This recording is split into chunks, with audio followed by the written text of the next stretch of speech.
આપણા જે વિષય ગણિત ધોરણ 10 એમાં પ્રકરણ 5 ની વાત કરવાના છે કે જેનું નામ છે સમાંતર શ્રેણી।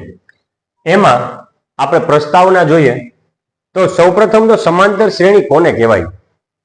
તો કે જે શ્રેણીમાં પ્રથમ પદ સિવાયના પ્રત્યેક પદ આગળના પદમાં નિશ્ચિત સંખ્યા ઉમેરી મેળવી શકાય તેવી સંખ્યાઓની યાદી એ સમાંતર શ્રેણી છે।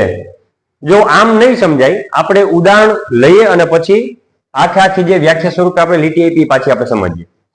ઉદાહરણ આપણે છે ને પેલા આ જોઈએ 1 2 3 4 અને 5 અને આગળ આ જે શ્રેણી જે છે એ જાય છે। તો પેલા તો જે શ્રેણીમાં પ્રથમ પદ સિવાયના, એટલે આ પ્રથમ પદ છે ને એ સિવાયની વાત કરી, એટલે એક છે એ સિવાયના પ્રત્યેક પદ, પ્રત્યેક એટલે 2 3 4 5 જે આગળ જેટલા પણ પદ હોય બધાની વાત કરે છે કે આગળના પદમાં પ્રત્યેક પદ આગળના પદમાં નિશ્ચિત સંખ્યા ઉમેરીને, તો જો આ એકમાં કેટલા ઉમેર્યા? તો કે +1। આ 2 છે એમાંથી 3 છે તો 2 માં પણ કેટલા ઉમેર્યા? +1। 3 માંથી 4 થયા તો કેટલા ઉમેર્યા? +1।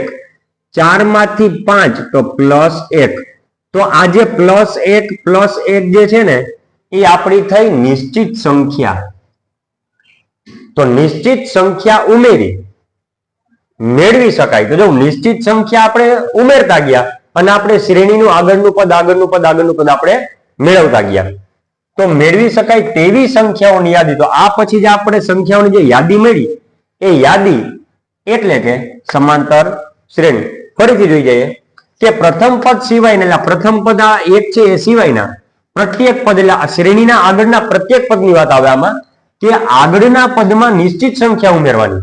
આગળનું પદ એટલે આ એક માં 1 ઉમેરો તો 2, 2 માં વળી પાછું 1 3, 3 માં વળી પાછું 1 4, 4 માં વળી પાછું 1 ઉમેરો તો 5। તો એક નિશ્ચિત સંખ્યા આપણે ઉમેરતા ગયા, એટલે નિશ્ચિત સંખ્યા ઉમેરી અને જે આપણને સંખ્યાઓની યાદી તૈયાર થઈ છે આપણી પાસે એને કહેવાય સમાંતર શ્રેણી।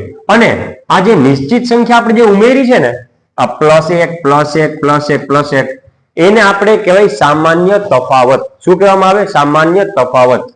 નિશ્ચિત સંખ્યાને સમાંતર શ્રેણીનો સામાન્ય તફાવત કહે છે, જેને આપણે સિમ્બોલ સંજ્ઞા સ્વરૂપે ડી કહેશું, ડી। હવે એ ધન પણ હોઈ શકે, ઋણ પણ હોઈ શકે અને શૂન્ય પણ હોઈ શકે। અત્યારે જો ધન છે, આ જે નિશ્ચિત સંખ્યા જે છે કે જેને આપણે ઉમેરતા ગયા અને આપણે સમાંતર શ્રેણી મેળવી એ અત્યારે ધન છે। હવે એ ઋણ પણ હોઈ શકે। તો જો આ બીજું ઉદાહરણ જોઉં 100 70 40 10, એટલે આ પેલું પદ છે, પેલું પદ એ સિવાયના પદ એટલે કે 70। આપણે શું કર્યું જોઉં તો 100 માંથી આપણે 70 માં પહોંચ્યા તો આપણે અહીંયા કર્યું -30। શું કર્યું? -30। એટલે જો પેલા ઉદાહરણમાં શું હતું? ધન હતું, નિશ્ચિત સંખ્યા કે જેને આપણે સામાન્ય તફાવત કીધો, એ સામાન્ય તફાવત ધન પણ હોઈ શકે અને જો ઋણ પણ હોઈ શકે અને શૂન્ય પણ હોઈ શકે। હવે જો નિશ્ચિત સંખ્યા જો 30 માઇનસ કર્યા તો બધામાંથી 30 જ માઇનસ થવા જોઈએ તો જ સમાંતર શ્રેણી કહેવાશે। જો તો 70 માંથી 40 થયા એટલે કે -30 કર્યા છે આપણે, 40 માંથી શું થયા 10 એટલે શું કર્યા છે? -30। તો આ જે નિશ્ચિત સંખ્યા છે, નિશ્ચિત સંખ્યા એને આપણે કહેશું સામાન્ય તફાવત। અને એ સરખા જોવા જોઈએ, સરખા હોય નિશ્ચિત સંખ્યા જે આપણે લીધી કે જેને આપણે સામાન્ય તફાવત કીધો, જેને આપણે ડી સ્વરૂપે રજૂ કર્યું, એ સરખું હોય છે તો જ એ શ્રેણી સમાંતર શ્રેણી કહેવાશે। હવે એમાં આવે શાંત સમાંતર શ્રેણી। શાંત સમાંતર શ્રેણી એટલે શું? કે જે શ્રેણી સ્ટાર્ટ થાય તો એનો એન્ડ પોઈન્ટ પણ આપણી પાસે હોય, એટલે ત્યાં પૂરી થાય ને એ પણ આંકડો આપણને આપેલો હોય। જ્યાં 3 6 9 12 15 આગળ જતા છેલ્લું પદ કેટલું આપ્યું? 999। એટલે કે શ્રેણી આપણને ફિક્સ કરેલી છે, એટલે કે એને કહેશું શાંત સમાંતર શ્રેણી। ને પાછું સમાંતર શ્રેણી છે, જો કેટલાનો વધારો થાય? 3 માંથી 6 એટલે 3 નો વધારો, 6 માંથી 9 3 નો વધારો, 9 માંથી 12 3 નો વધારો, 12 માંથી 15 3 નો વધારો, એટલે કે સમાંતર શ્રેણી છે। કેમ કે જો નિશ્ચિત સંખ્યામાં ઉમેરો થાય છે। અને અનંત સમાંતર શ્રેણી એટલે શું?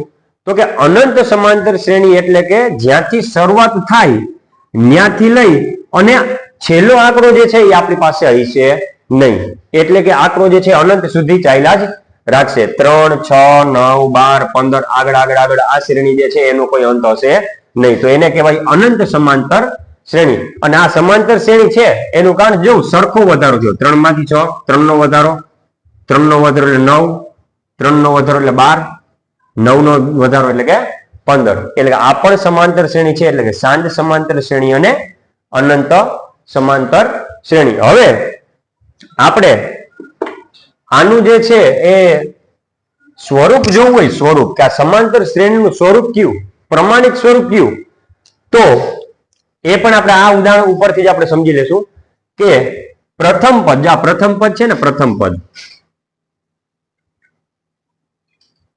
એને આપણે કહેશું એ. પ્રથમ પદને આપણે કેના સ્વરૂપે દર્શાવશું? એ એટલે કે અહીંયા છે 1, ત્યાં 1 લખીએ. હવે બીજું પદ જો મારે મેળવ્યું, બીજું પદ, તો બીજું પદ,